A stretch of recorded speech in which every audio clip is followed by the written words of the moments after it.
Lekin aslida bundoq bo'lsangiz o'sha chumoli yodayotgan odamlarning o'zi ham chumolida. Nimaga? Chunki mehnatkash xalqimiz topganimizni uyimizga, oila a'zoyimizga tashiymiz, yediramiz. Faktlar ko'p. Jannatga kiruvchi jonzotlarning orasida ham chumoli bor. Hamma yaxshi tomonlariga taqqoslabdi bu. Shuning uchun chumoli. Byurokratiyani qurboni bo'lganmiz. Bir xil mavzularni olib chiqa olmaganmiz.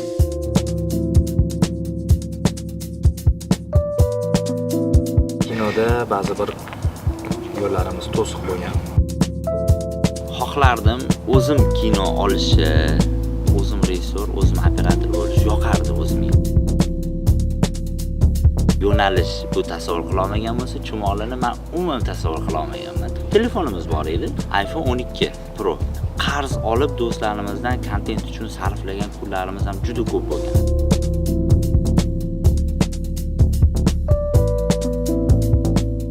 Biz ikkalamiz kursdoshmiz kollejda, Toshkent madaniyat kollejida o'qiganmiz, aktyorlik va rejissyorlik faoliyati bo'yicha. Shu bir joyda shu tinch yura olmaymiz deb biz bir xil payt o'zimiz ham qiynalib ketamiz, bormi? Bu miyam bo'shashib tashlayim kelyapti deb.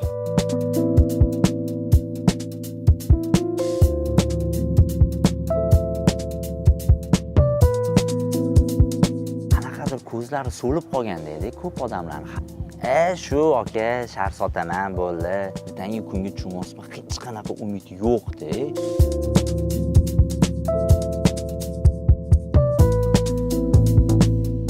2 baravar, 3 baravar pul taklif qilishadi. Yo'q, aka bizga to'g'ri kelmaydi. Oliy maqsad boyib ketib qolishmasdi.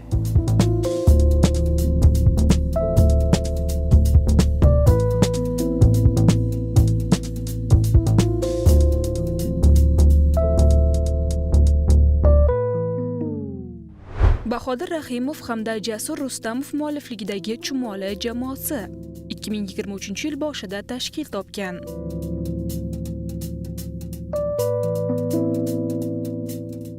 Videolarning har biri o'rtacha 2 milliondan 11 milliongacha tomosha qilingan ushbu jamoa odamlar orasidagi og'riqli masalalarga e'tibor qaratish orqali Instagram influenserlari orasida o'zining o'rniga ega bo'ldi.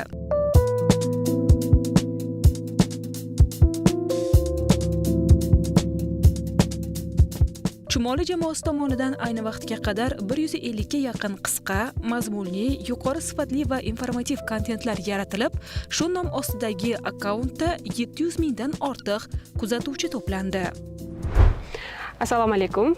Avvalo rahmat intervyuga vaqt ajratib kelganingiz uchun. O'zbek Instagram auditoriyasi ichida bachkana kontent qilmasdan ijtimoiy mavzularni ko'tarish orqali tomoshabin e'tiborini torta olgan birinchi fenomen bo'ldingiz. Aynan ushbu yo'nalishda ijod qilish g'oyasi qanday paydo bo'ldi o'zi? O'zi Jasur bilan 12 yillik do'stmiz. Administratsiya ishlarida ishlaganmiz biz. Kinoda ba'zi bir yo'llarimiz to'siq bo'lgan, ochiq qilib aytganda, keyin shu Instagram planshetkasini tanlaganmiz. O'zi yaxshi ko'rgan ishiga bo'lgan magnit baribir torturgan. Boshqa muhitda, boshqa sharoitda, boshqa ishda ishlab turib, sekin ssenariylar yozishni boshlaganmiz. 2-3 ta kontentlar olishni boshlaganmiz. Ko'rayotgan bo'lsa, eski rahbarlarimizdan uzr so'raymiz. Yolg'on gapirgan joylarimiz ham bo'lgan. Mana shu joyda ushlanib qoldik. Uzr, hozir boramiz deb ko'chada syomkada yurgan paytlarimiz bo'lgan, shu ishni boshlayotgan paytlarimiz. Keyin sekin-sekin ularning roziligi bilan duoligini olib, u ishdan chiqib ketib, batavom Instagram, ya'ni Chumol loyihasiga bag'ishlaganmiz. Birinchi men aytganman, nima qilamiz Jasur, endi bizda ham mana komediya, vayn shunaqami deganimda, aniq eslayman, Jasur aytganda, o'shanda kratkometrajkalar bilan kirib ko'raylik deganda men o'ylaganman, 1-2 kun tasavvur qila olmaganman. Keyin bir ikkita narsalarni aytib bergandan keyin tasavvurimga kelgan bo'ldi. Tushundim. Bosamiz shu yo'nalishda deganmiz. Shundan keyin qo'ldan kelgancha uni haligacha ijod qilib kelyapmiz. Chumoli jamoasi sifatida birlashguningizga qadar, ya'ni chumoli jamoasi sifatida odamlar sizni tanigunga qadar yana qanday yo'llarni bosib o'tgansiz? Jasur aka, siz operator bo'lib faoliyat yuritgan ekansiz. Bir qancha filmlarda postanovkachi operator vazifasini ham bajargan ekansiz. Boshqa bir intervyularda ko'rdim, Bahodir aka, siz shu fast food tarmoqlaridan birida menejer lavozimigacha ko'tarilgan ekansiz. Tayyor maoshingiz, yaxshi bir ish joyingiz bo'lishiga qaramasdan, nima uchun aynan shu yo'lni tanladingiz? Biz ikkalamiz kursdoshmiz kollejda, Toshkent madaniyat kollejida o'qiganmiz, aktyorlik va rejissyorlik faoliyati bo'yicha. Keyin Jasur oliygohga kirdi, institutga, san'at institutiga. U yerda faqat operatorlik bo'yicha o'qidi. O'zbekiston davlat san'at va madaniyat institutini tugatdim, kino operatorlik yo'nalishi bo'yicha. Xohlardim, o'zim kino olishi, o'zim rejissyor, o'zim operator bo'lish yoqardi o'zimga kartinalarda. Alohida mustaqil bo'lishni juda ham xohlardik. To'g'ri, kino, klip, televideniyalarda ishladik. Bahodir o'sha boshqa ishda bo'lsa ham chaqirardik, Bahodir kelardi. Qo'shimcha ishlar olib turardik. Keyin shu taqdir taqozosi bilan o'zi hech narsa bejizga bo'lmaydi, besabab bo'lmaydi. O'sha umuman boshqa sohada, boshqa yo'nalishda bitta joyga tushib qoldik. Ishladik. O'shadan shu Instagram g'oyasi keyin paydo bo'ldi, desa ham bo'ladi. Bir kun o'zim bilan o'zim yaxshilab gaplashib olganman. Bo'ldi Bahodir. Menimcha o'zingning ishingni qilganing yaxshi. Misol uchun u ishlagan joyimda ham yomon bo'lmaganman, yaxshi bo'lganman, yaxshi rahbarlarning qo'l ostida ishlaganman. Hayotiy tajribalar ham orttirganman. Lekin baribir inson o'zi yaxshi ko'rgan, o'zi salohiyati yetgan, iqtidori bor ishni qilsa, hech qachon charchamaydi, hech qachon zerikmaydi. Kerak bo'lsa o'sha moliyaviy tomonlama ham pul o'zi orqasidan quvlaydi. Shu narsani tushunganman. Keyin shu tavakkalga ko'nib shu ishni boshlaganmiz. Nima uchun jamoa nomi aynan Chumoli? Xullas, fikr keldi. Ijtimoiy tarmoqda, Instagramda loyiha qilamiz, boshlaymiz. Bir 10-15 tacha mavzu tanladik. Alternativlarni ko'rib chiqdik. Bozorda kim bor, nima bor, mediada qanaqa bo'lyapti, qanaqa ketyapti. Ko'rib chiqqanimizdan keyin o'z-o'zidan nom qo'yish kerak. Menda bitta fikr variant bo'lgan, Bahodirda variant bo'lgan. Chumoli varianti Bahodirdan chiqqan. O'sha boya aytgandek Bahodir yo'nalish bu tasavvur qila olmagan bo'lsa, Chumolini men umuman tasavvur qila olmaganman, to'g'risi. Yoqmagan desa ham bo'ladi, qanaqadir nimaga endi Chumoli tushunmaganman. Yoki har bitta narsani orqasida baribir analiz turish kerak deb hisoblayman. O'z hamma narsada analiz qilib chiqamiz keyin Chumolini, o'sha yaxshi faktlar, ma'lumotlar topib keyin yoqqa. Chumoli-yu deyshadi. Endi bilmagan odamlar g'alati eshitiladi. Nima? Yosh kattalar balki bilmasligi mumkin. Nima uni xuddi haqorat qotganga o'xshab eshitiladi-da. Lekin o'zimizga yoqadi, maza qilamiz. Chumoli-yu desa. Ismlaringizni bilmasa ham Chumoli deb chaqirishlar ko'p bo'lsa kerak odatda. Aslida bundoq qilsangiz, o'sha Chumoli-yu deyotgan odamlarning o'zi ham Chumoli-da. Nimaga? Chunki mehnatkash xalqimiz topganimizni uyimizga, oila a'zoyimizga tashiymiz, yediramiz. Faktlar ko'p. Jannatga kiruvchi jonzotlarning orasida ham Chumoli bor. Hamma yaxshi tomonlariga taqqoslabdi bu. Chumolini asosiy g'oyasi yoshlarga qaratilgan 20+ 30 deylik. Endi hayotga qadam qo'yib kelayotgan, oldida 3-4 ta variant bor. Qaysi yo'ldan ketishim kerak, qanaqa qarashim kerak hayotga, qaysi rakursdan qarasa to'g'ri bo'ladi, maqsadim nima, motivatsiyam qayerda degan yoshlarni ko'proq harakat qilamiz qamrab olishga. Bu loyihani xohishingiz, mehnatingiz va vaqtingizdan tashqari yana qanday resurslar bilan boshlagansiz? Qiziq savol. Ko'pchilik so'rashadi o'zi, blogerlikni boshlamoqchiman, nima deysiz, nima kerak bo'ladi? Shuncha investitsiya qilsammikan? Ishonasizmi mana? Hech narsa bo'lmagan. Hech narsa. Xudoga shukr, ilhom bo'lgan, Alloh bergan miyadagi iqtidor, fikrlar bo'lgan, xolos, hech narsa. Telefonimiz bor edi, tushunishinglar uchun iPhone 12 Pro. Bo'ldi, boshqa hech narsa bo'lmagan. Mikrofonimiz ham, svetimiz ham, qanaqadir texnik tomonlama imkoniyatimiz yo'q, nolga teng bo'lgan. Shunchaki chiqqanmiz, qilganmiz, olganmiz. O'ylaymanki, birinchi bo'lib bu darajada qilish kerak emas. To'g'ri, texnika bu omil. yordam beradi sifatli chiqishiga, lekin avvalambor insonni o'ziga bog'liq. Sekin boshlash kerak. Bitta kichkina chirog'imizni o'rtog'imiz hadya qilgan. O'rtoq ishlatib turlaring deb o'sha chiroq bilan boshlaganmiz. Bo'lmasa o'zim shu kinoning ichidan chiqqanman, texnikalarni xudoga shu tushunaman. Kerak, bilaman, lekin imkoniyatimiz yo'q edi. Oddiy qo'pol qilib aytganda, qarz olib do'stlarimizdan kontent uchun sarflagan kunlarimiz ham juda ko'p bo'lgan. Qarzga, kontent uchun. Texnik tomonlamachi birinchi o'ringa qo'yib olish kerak emas deb o'ylayman. Men aniq esimda qolgan, bir-birimiz bilan gaplashib olganmiz Jasur bilan. O'rta qiyinchilik kunlar bo'ladi. Mablag' yo'q, boshqa yo'q. U paytda uje ikkalamiz ham oilalimiz, farzandlarimiz bor. Qo'rqmaylik, Allohga tavakkal qilib boshlaylik. Muhimi bilamiz-ku, bankskiy yoki yuridikskiy bitirib blogerlik ish zo'r bo'layotgan ekan deb kelmayapmiz-ku, o'zimiz bilyapmiz-ku, nima xohlayotganimizni va nimaga yetib borishimiz kerakligini tushunib olganmiz-ku deganmiz. Boshlaganmiz mana shunaqa Allohga tavakkal qilib. Ko'pchilik o'ylashi mumkin-da, yaqinlari yordam bergan, ota-onasi qo'llab-quvvatlagan bo'lishi mumkin deb. Ishonasizmi?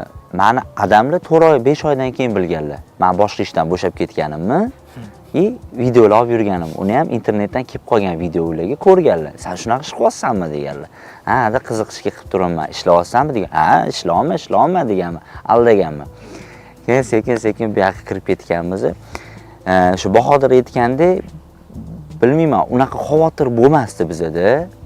Juda qattiq stresslarga tushib, ertaga o'xshamasachi, yo'q. Faqat ertalab ko'rishardik, ishni qilardik, qo'ldan kelgancha olardik, yuklardik. Mashqda bitta narsa odamni qalbini tinchlantirib turardi. Yomon ish qilmaymiz-ku. Alloh ko'rib turibdi-ku, niyatimiz xolis. Qo'limizdan kelgancha 1% insonni bo'lsa ham o'zgartira olsak, nimadirga sabab bo'la olsak bo'ldi. Niyatimiz xolisligi qanaqadir ko'ngilni tinchlantirib turardi. Birinchi joylangan videoga auditoriya reaksiyasi qanaqa bo'lgan? Ulashishlar, kommentlar, izohlar. Eslay olasizlarmi o'sha vaqtlarni? Mana bitta ishga kirib kelyapsiz, oldin o'sha ishda bozorda eng zo'rlari kim? Baribir ko'rasiz, havas qilasiz. Birinchi kontentni o'zida mana kechagidek esimda o'sha sohani misol uchun birinchi raqamlilar tomonidan izoh bo'lgan. Bu Mittivayn jamoasidan Solihov, Murodni izohi bo'lgan. Hozir aniq esimda juda zo'r fikr bildirganlar. O'sha qanaqadir motivatsiya bo'lganda bizga.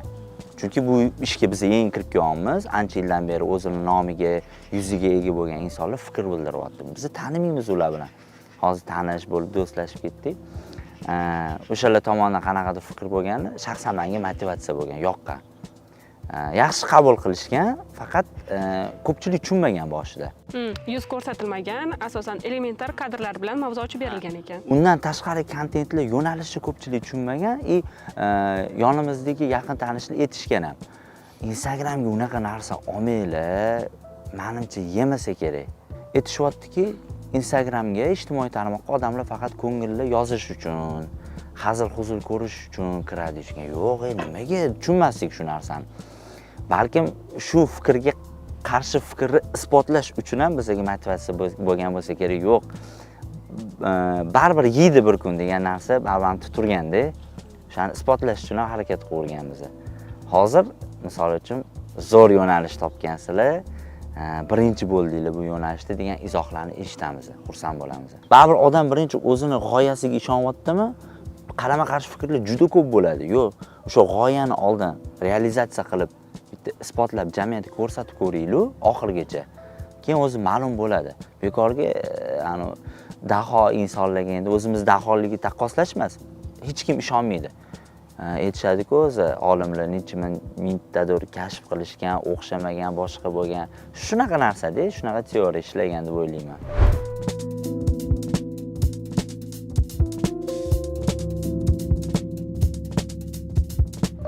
Ijodkorlarning kadr orti ish jarayoni har doim ko'pchilikka qiziq bo'lib kelgan. Shuning uchun ham biz Chumoli jamoasining navbatdagi videosi suratga olinayotgan lokatsiyaga keldik. Hozir birgalikda kadr orti jarayonlari bilan tanishamiz. Qarmang, charchamadingizmi Jasur aka? Yaxshi, rahmat. Mashina taqib olamiz. Bu lokatsiyaga kelganda to'g'risi kameralar, rejissyorlar va grimyorlar, qolaversa alohida kamida ikkita operator ishlasa kerak degan tasavvurlar bilan kelgandim. Lekin mana ko'ryapman, rolni ham ijodiy jamoani o'zi ijro etyapti, operatorlikni siz qilyapsiz. Boshqa videolar ham shunday tarzda syomka qilinadimi? Juda katta komanda ishlaydi deb o'ylaydi. Yo'q, lekin bizaga hammasi o'zimizni qo'limizda bo'lgani yaxshi, chunki ijodkor odam endi o'zi xohlab, o'zi tushunib qilgan narsasi yaxshi chiqadi deb o'ylaymiz. Ssenariylarni shakllantirish qanaqa bo'ladi? Videolarda ko'rib chiqdim. Kundalik hayotimizda ko'p yuz beradigan, lekin odamlar deyarli e'tibor qaratmay qo'ygan mavzularga urg'u qaratasizlar.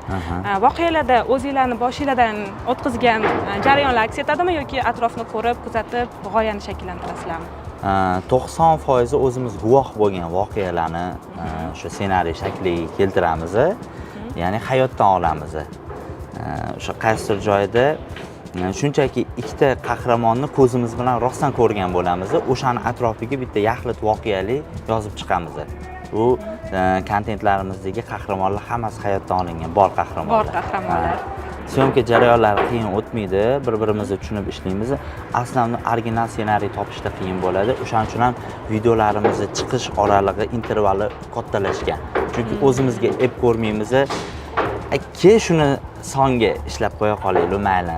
Odamlar video kutishyapti, shuni chiqarib qo'ya qolaylik degan fikr o'zimizga qabul qila olmaymiz. Xuddi xiyonatdek qabul qilamiz o'zimizga bo'lgan. O'rtacha necha kun yoziladi bitta ssenariy?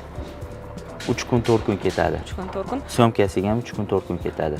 Boshida eng birinchi joylagan videolaringizni ham ko'rib chiqdim-da, 13, 16, 19, 22. 3 kun oralig'ida joylangan ekan boshdagi videolar. 3 kunda tayyor bo'lganmi yo oldindan baza qilganmisizlar? Yo'q, baza qilmaganmiz, hech qachon zapas bilan yurmaganmiz, buni ham tan olishimiz kerak. Lekin oxirgi payt o'sha originallikka yana ham o'zimizga prinsip qo'ygan holatda intervali katta bo'lib ketdi videolarning chiqish vaqti. Chunki sababi videolarni ham hajmi kattalashdi. Oldin faqat 1 minut 30 sekund oralig'idagi video tayyorlardik. Hozir yo'q, chegarasi yo'q videoni. 8 minut, 10 minutli videolar ham qo'yamiz, anaqasi yo'q. Algoritm bor edi-yu, qancha qisqa bo'lsa, shuncha ko'p ko'riladi, tez ko'riladi, yaxshi ulashiladi degan. Shunaqa deyishardi, to'pa-to'g'ri aytasiz. Mana shu algoritm bo'yicha biz ham ishlardik, lekin qanaqa qabul qilyapti hozir uzun videolar? Zo'r qabul qilishyapti. Xudoga shukr, zo'r qabul qilishyapti. Qaytangi shunaqa katta hajmdagi videolarni so'rashyapti. Demak, mavzuga bog'liq, davomiylikka emas. Ha. O'sha tomoshabinni ushlab turishga bog'liq deb o'zimizga kim fikr chiqardik. Qiz bola partnyorlar bilan siz ko'proq rol ijro etar ekansiz. Partnyor almashib turishi qiyinchilik tug'dirmaydimi sizga? Yo'q. Muhimi partnyor bir-birini yaxshi tushunsa, bo'ldi. Bir-biriga yordam berib ketadi-da, rol ijro etayotgan paytda ham. Tak unaqa qiyinchilik yo'q. Bitta syomka uchun odatda nechta lokatsiyadan foydalanasizlar? Bitta syomka uchun 5-6 ta lokatsiya bo'ladi. Bir xil payt undan ham ko'p bo'ladi. Syomka jarayonida nimadir topishga qiynalib qolamiz. Bo'lishi mumkin qanaqadir kiyim, qanaqadir dekoratsiya yoki lokatsiya, o'shalarga qiynalib qolamiz. Ideya ssenariylar kechqurun kelib qoladi. Ertaga olaylik deymizda, kechqurun o'sha nimani qatdan qidirishga qiynalib qoladi odam. Vaqt to'g'ri kelmay qoladi. Ana o'sha qiyinchilik bo'ladi o'sha. Qancha xarajat ketadi sir bo'lmasa bitta syomkaga? Sir emas bu. Kontentni qanaqaligiga qarab, misol uchun, lekin standart $200 ketadi. Bir xil payt $500 ham ketadi. $500 ham ketadi. Odatda rollarni ijodiy jamoa orasida qanday taqsimlaysizlar? Mana videolarni ko'rib chiqdim. Siz ko'proq qiynalgan, qiyinchiliklarni boshdan o'tkazgan odam rolini ijro etar ekansiz. Jasur aka esa bo'z rahbar rollarida ko'proq chiqar ekanlar. Shunaqa. O'zi jamoada kelishganmiz, o'zi oldindan aktyor sifatida tanilish yoki ko'proq rol o'ynashlarni yaxshi ko'rardim. Jasur operatorlik misol uchun bu bo'yicha mutaxassis, o'qigan, oliy ma'lumotli. Kelishib rol o'ynab ketaveramiz. Bizda u ko'p chiqyapti, men kam chiqyapman degan narsa 1 gram ham yo'q. 1 gram ham yo'q. O'zi ssenariyni yozib, taxminan rol o'ynab yozamiz-da ssenariyni. Rol o'ynab? Ha, rol o'ynab yozamiz o'zi. Ofisda o'sha jarayonni o'zi avtomatik tarzda taqsimlanib qoladi-da. Kadrda men emas, Jasur bo'ladigan bo'lib qolsa, Jasur kadr qo'yib beradi. O'zini o'rniga meni turg'izadi, bo'ldi, o'rta kadr qo'ydim, shunda rekka bosib olsang bo'ldi deydi. Qarab turuvchi vazifasini bajarasiz xolos. Shunaqa. Maksimum rekka bosib berishim mumkin. Yangi chiqayotgan videolarda ko'rdim, taniqli aktyorlar ham siz bilan hamkorlikda ishlashni boshlabdi. Taklif ulardan bo'lganmi yo sizlar taklif qilganmisizlar? Taklif bizadan bo'lgan, lekin boshqa mashhur kino aktyorlardan ham takliflarni eshitganmiz. Lekin ko'pincha o'zimizdan bo'ladi, chunki o'sha rolni taqsimlayotganimizda, misol uchun baribir aktyorskisi bor odamni o'ynatganimiz bizga ham ancha yaxshi. Sababi o'sha voqea realniy bo'lib chiqishi kerak. O'shandan keyin biz o'sha O'zbekistonlik mashhur aktyorlarga, kino aktyorlarga murojaat qilamiz. Sizlarga murojaat bilan chiqqanlarni qanaqa saralab olasizlar? Masalan, aktyorlar orasida bo'lishi mumkin yoki qiziquvchilar endi kirib kelayotganlar orasida bo'lishi mumkin. Personajlarni o'ynab berishga. Ha. Ko'pincha o'zi ko'rinishiga qaraymiz. Ko'rinish baribir tortadi o'sha personajga, biz tasavvur qilgan personajga. Undan keyin bitta o'sha aktyorlik mahoratini ko'ramiz. Misol uchun bu endi yangi qo'shilaman deb kelayotganlarga. Lekin taniqlilardan bo'lsa, misol uchun o'sha odamga mos rol bormi? O'sha yuzdan to'g'ri foydalanishga harakat qilamiz imkon qadar. Asal bu jamoada yagona qiz bola a'zosiz qiyinchilik tug'dirmaydimi? O'g'il bolalar bilan ishlash, jamoada boshqa ayol kishini yo'qligi. Mana jonli efirlarda ko'rdim, hattoki kechqurun yarim tungacha ham syomka jarayonlari davom etar ekan. Ha, bo'ladi. Yo'q, qiyinchilik tug'dirmaydi, chunki Jasur bilan Bahodir meni o'zimning kursdoshlarim. Biz shu 16 yoshimizdan beri bir-birimizni taniymiz. Va biz ular bilan aka singil deb bo'lib ketganmiz. O'shaning uchun jamoada umuman qiyinchilik tug'dirmaydi.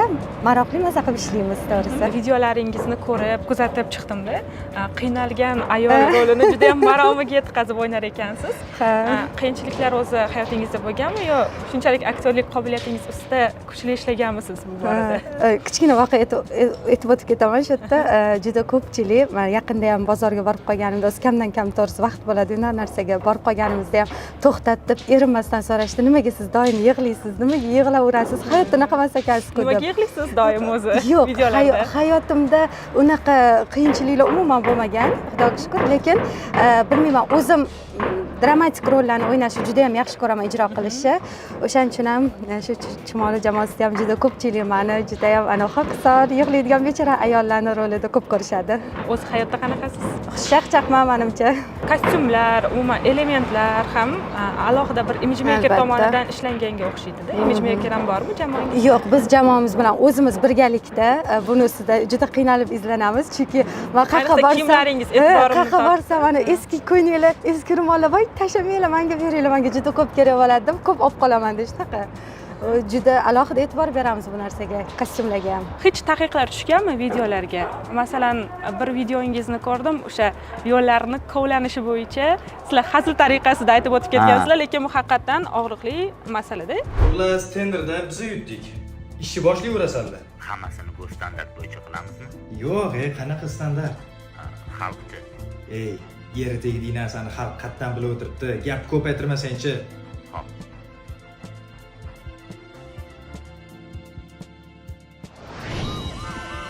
Atqam aka, tezroq yuring, ahvoli og'irlashyapti. Qayerga yuraman? Men bitta hamma yoqni ko'lab tashlagan truba almashtiryapti. Jonga tegdilar-ku, ochib yoporib. Mashina yopib, qayerga yuramiz biz? Menga nima gapirasan bizdan? Nima ayb? Ana byuro berganlarga gapir. Siz ko'tartiribmi? 10 kundan beri suvga tavba qildim. Turbani almashtiramiz deysizlar. Menga nima deysiz, opa?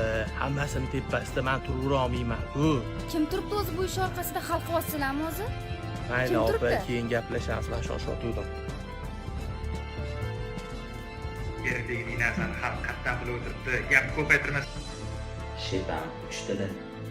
Marasan-ey. Biz ham o'tiraylik buni. Restoranda 15 yilga ozodlikdan mahrum etilsin. Qonun ustuvor, jazo muqarrardir. bu standart bo'yicha qilamizmi? Ha, standart bo'yicha ishlaymiz. Yo'q, ochiqchasiga taqiq bo'lmagan hali.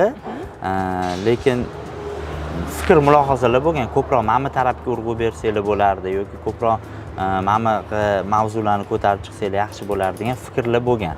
Lekin ochiqchasiga taqiq bo'lmagan. Tanqidlarni o'zi qanaqa qabul qilasizlar odatda? Video qo'ygandan keyin harakat qilamiz 3 soat 4 soat davomida o'sha birinchi yozilgan kommentariyalarni o'qib chiqishga. Qanaqa qabul qilishyapti, qanaqa fikr, qayerda xato qildik yoki qayerda oshirib yubordik, o'shalarni albatta Bahodir bilan o'tirib analiz qilib chiqamiz. Keyingi videolarda o'sha xatoliklarni qilmaslikka. Tomoshabinlar fikri bilan ishlaysizlar. Albatta, albatta. Direktdan juda ko'p fikrlar keladi. Ularni inobatga olamiz. Lekin bilasizmi, shunaqa tanqidlar bor. Bu tanqid emas, ochiqchasiga shunchaki kamsitishga kiradi. Qo'shtirnoq ichida negativ deyishadi. Shunaqalari ham bor, lekin juda kam bunaqasi. Siz bilan men senga borib qolmagan. Aniq bir maqsadi ham yo'qdi, lekin salbiy kommentlarni odatda yozib qoldirishadi.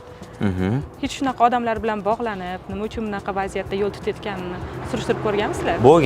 Bo'lgan. Direct orqali shunaqa analiz qilmasdan shunchaki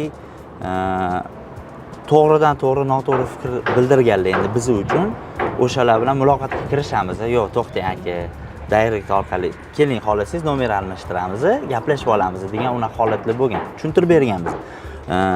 99%da tushuntirib berganimizdan keyin aka, men noto'g'ri tushunibman, mamlakatda mana bunaqa narsani sal bilmas ekanman bu haqida. Bo'ldi, uzr, fikrimni qaytarib oldim degan holatlar ham ko'p bo'ladi. Kimdandir orttirgan nafratligini shu yerda kelib sochib ketgisi keladimi? Tushundingiz o'zingiz ham. G'oyalaringiz, ideyalaringiz, ssenariylaringiz qay darajada original deb ayta olasiz? Nimadandir ilhomlangan vaziyatlar ham bo'lganmi? Ko'p bo'ladi unaqa vaziyat, ilhomlanish. Juda kuzatuv kuchli-da.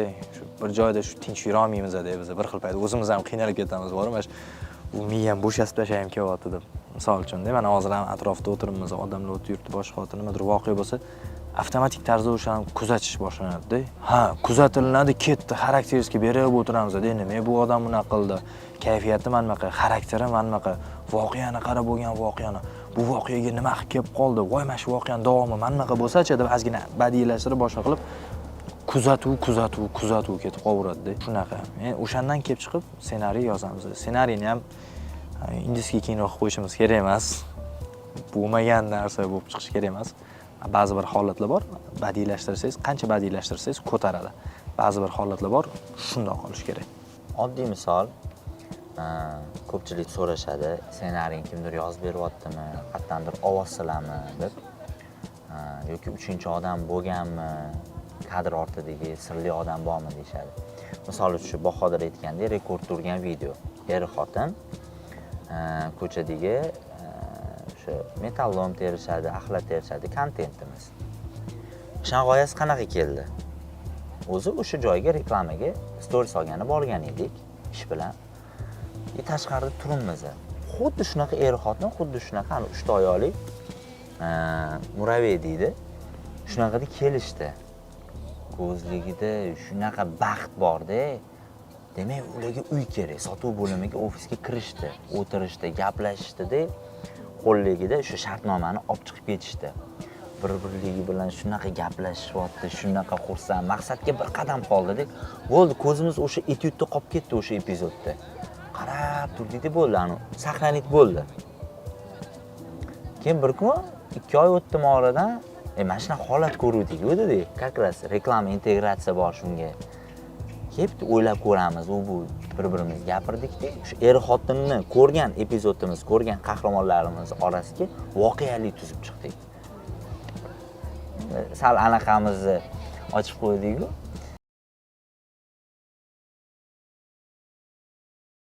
Ikkinchi shunaqa bo'ladi, osmondan olish yo'q.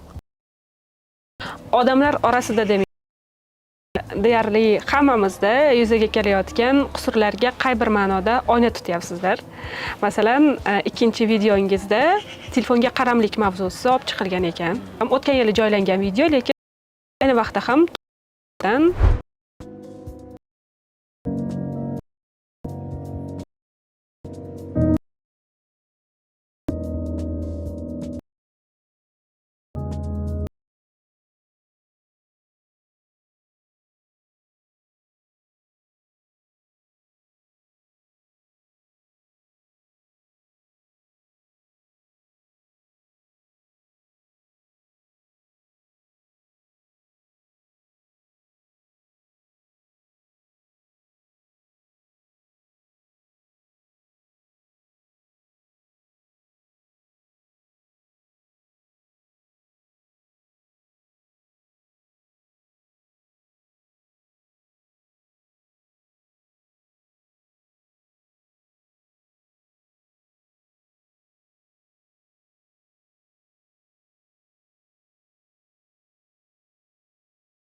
chegaralar robotlashayotgan